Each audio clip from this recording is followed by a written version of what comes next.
Could I have the next questioner for Dr. Avalos? All right, yes. First of all, I'd like to thank you both for being here. Thanks for a great debate.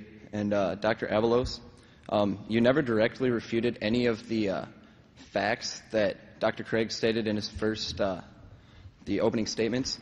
So my question to you is, do you have any direct refutation of any of that? I know you tried to prove that Dr. Craig he has in the past told stuff that wasn't true, which he gave reasons for. Is there any reason that we shouldn't believe anything that he said tonight? Do you have any direct refutation of anything that he said? Thanks.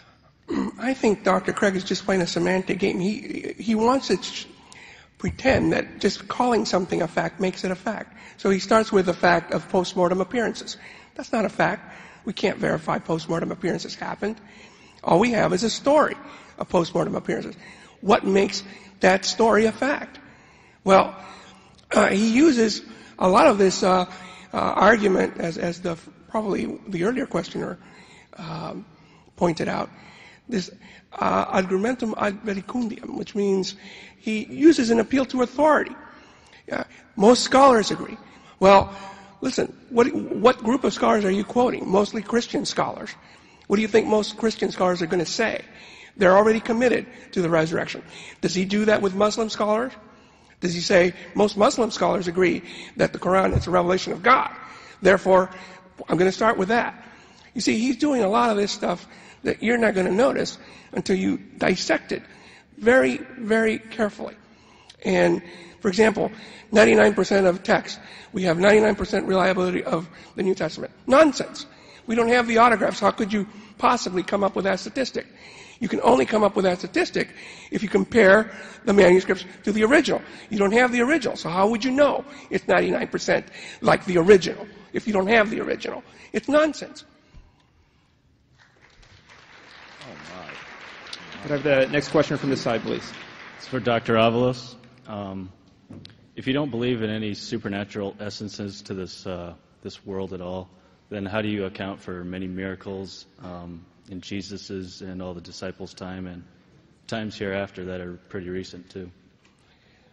You're still confusing the event with stories about the events. I don't grant you that there were miracles. I only grant you that there are stories of miracles. And if you did that, if you did history that way, why don't you believe in Marian apparitions? Dr. Craig says, well, everybody knows that people don't rise naturally from the dead. Well, there must be a supernatural explanation. Well, why don't you do that with Marian apparitions?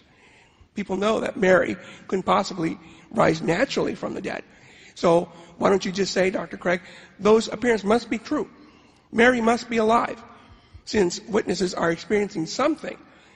And by the way, another famous trick is, the disciples couldn't possibly have a pre-existing tradition.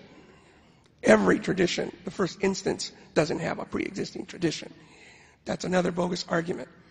If you did that, every tradition would not have a pre-existing tradition. It wouldn't be in the mind before the first instance of it. Okay, we have time for one more question for Dr. Craig. This side.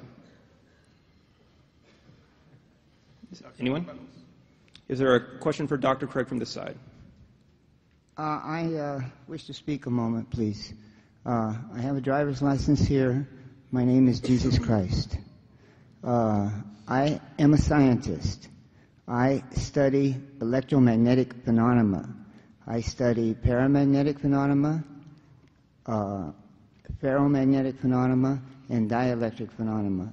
I think these three phenomena is what God uses to take the center of the earth, which I think has a density of 10,000 grams per cubic centimeter, which is the density of the neutron, the proton, the electron, and all subatomic particles, to make the molecules of the bodies of which we live.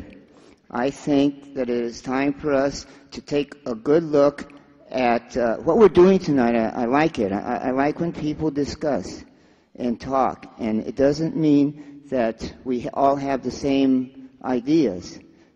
It means that through this discussion, we're going to come to a conclusion, a little bit better setting for the days ahead. Now, here's what My question to both of these men are, what is the density of the center of the Earth? I don't know.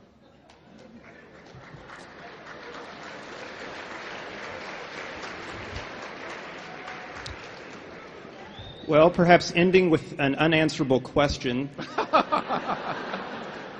is a perfect segue into asking all of you to think carefully about the unanswered questions you have from this evening. And I hope you will really think through the arguments you've heard on both sides and join me in thanking both participants for a very stimulating debate.